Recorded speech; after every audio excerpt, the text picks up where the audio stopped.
कर सकते हैं। होता यह है, हम जरा सा विचार करें और थोड़ा सा, जैसा कि पुरुषार्थ सिद्धि उपाय में आचार्य अमृतचंद स्वामी विचार करके हमें बता रहे हैं। हम देखते हैं वर्तमान में कि एक व्यक्ति करता है, लेकिन उसका फल कई लोगों को भोगना पड़ता है। हमने तो अभी तक यही जाना था कि जो जैसा कृत्य करेगा उसे वैसा फल भोगना पड़ेगा, उसे ही भोगना पड़ेगा, दूसरे को काहे को उसका किया हुआ कर्म भोगना पड़ेगा।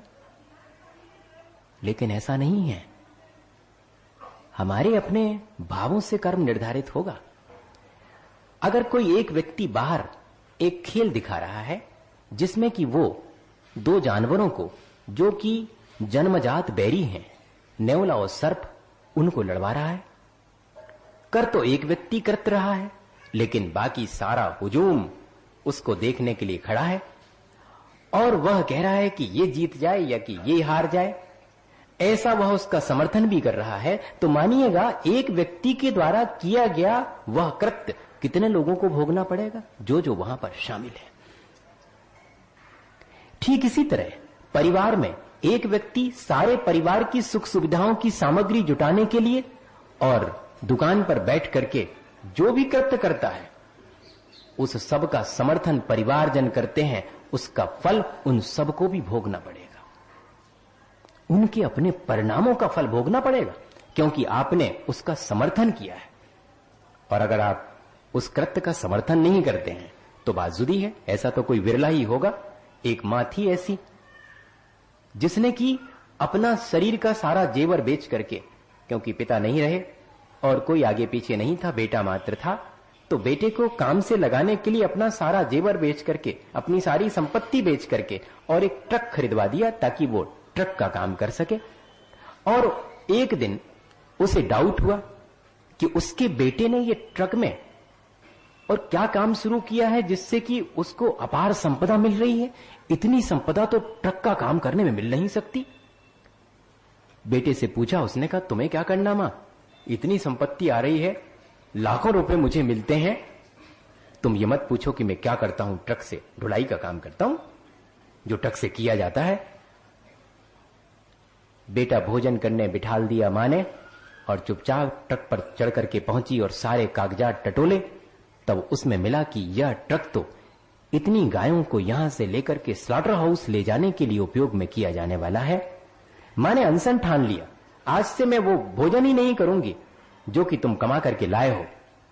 मैं मरण स्वीकार करती हूं, लेकिन ये वाला भोजन नहीं करूंगी। और तब तक भोजन नहीं किया जब तक कि बेटे ने वो धंधा नहीं बदल दिया। ऐसे लोगों को नहीं भोगना पड़ेगा उसका फल। बाकी अगर कोई एक करता है और सब उसका समर्थन करते हैं, तो मानिएगा उन अपने भावों जिनसे हमने समर्थन किया है, उन परिणामों की वजह से हमें भी उसका फल भोगना पड़ेगा। देखने में तो ये आता है कि मैंने क्या करा, मैंने तो कुछ करा ही नहीं। हमने जितना जितना किसी और के पाप का समर्थन किया है, वो सब हमारे मत्थे उसका फल भोगने के लिए आएगा। बहुत सावधानी की आवश्यकता है। घबराहट तो इतने में होने लगी है ना। अब क्या होगा, अभी तक जो हुआ है वही होगा, जो हो रहा है वही होगा। अगर परिवर्तन नहीं करेंगे तो वही होगा। अगर हम आज भी समझ जाएं और परिवर्तन कर लें तो जो हम चाहेंगे वो होगा, जो होना होगा वो नहीं होगा, जो हम चाहेंगे वो होगा। ये हमारे भीतर सामर्थ्य है। लेकिन हम क्या कहें, हम तो ये सोच लेते हैं कि वो जो हो रहा है वो ही होना था, इसलिए वो हो रहा है।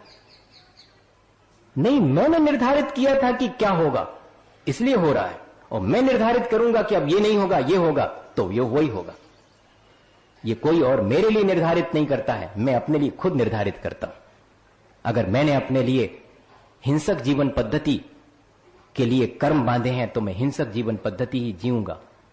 लेकिन अगर मैं चाहूं तो आज अपनी पद्धति को बदल करके अहिंसक जीवन पद्धति अपना लूं, तो मेरे शेष जीवन में भी मैं अहिंसक ही जीवन पद्धति अपना सकूंगा। ये साहस हमें करना पड़ेगा।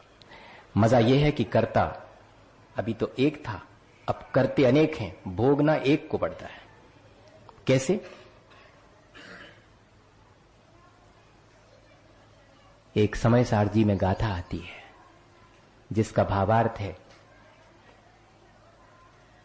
कि पगरण चेष्टा मवि, कोई एक चेष्टा करता है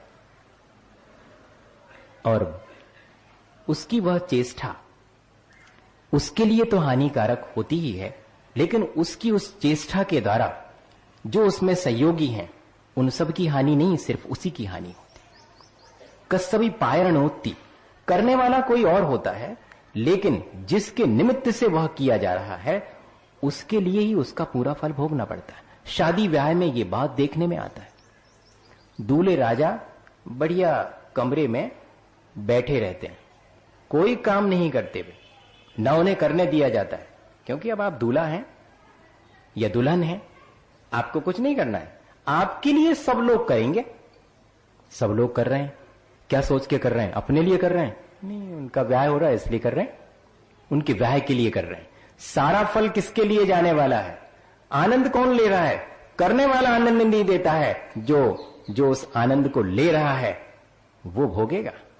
मेरा ब्याह हो रहा है, ये सारा इंतजाम मेरे ब्याह के लिए, क्या पंडाल लगाया गया है, क्या बैंड किए गए हैं, मेरे पिता ने क्या क्या अरेंजमेंट किए हैं, उन सब का आनंद कौन ले रहा है?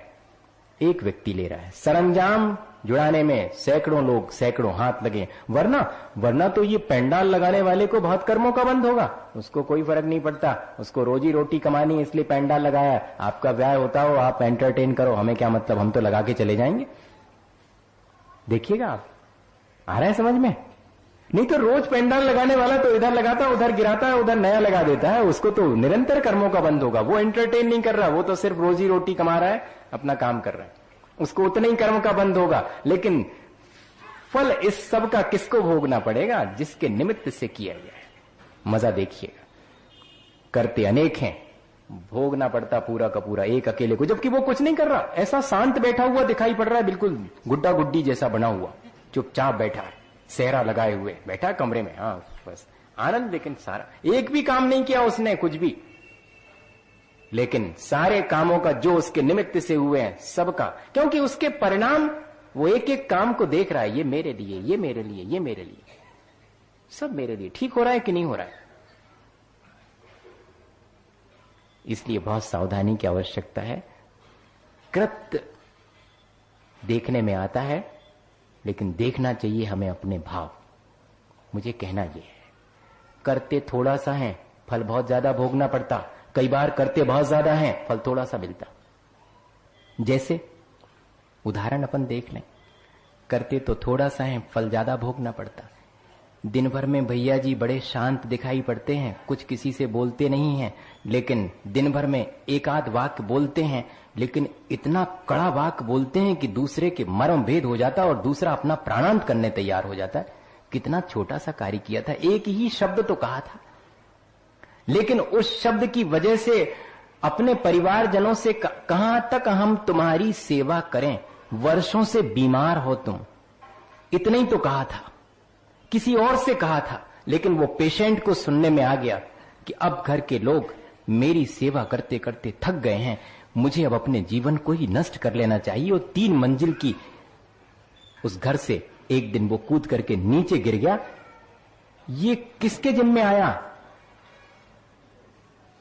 कुछ भी तो नहीं कहा था मैंने तो जरा सा इतना ही कहा था कि इतने दिन हो गए, कहां तक हम सेवा करें। अब कह रहे हो आप, लेकिन वह उतना सा आपका कृत्य इतना बड़ा फल देकर के चला गया उस व्यक्ति के मरण में। इसलिए 6 महीने का सूतक लगता है। क्यों लिखा ऐसा? किया तो थोड़ा ही सा था, लेकिन फल इतना बड़ा। गुना की